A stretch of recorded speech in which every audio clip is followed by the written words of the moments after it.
Microsoft Office is taking inking and 3D to the next level.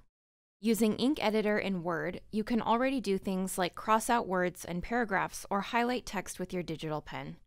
Today we are adding more new pen commands that make it even easier to edit a document from start to finish without touching a keyboard.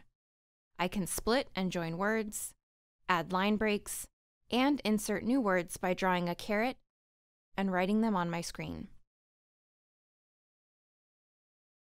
Our intelligent design engine, PowerPoint Designer, is also getting smarter. Now Designer can recommend slide designs based only on handwritten text, including lists. Also, I can write both words and shapes and easily convert them to text and snapped shapes in one fell swoop. Lastly, Office is introducing embedded animations for 3D and PowerPoint. Now I can just place a 3D model into my slide, choose one of the pre-built animations, and bring my slide design to the next level.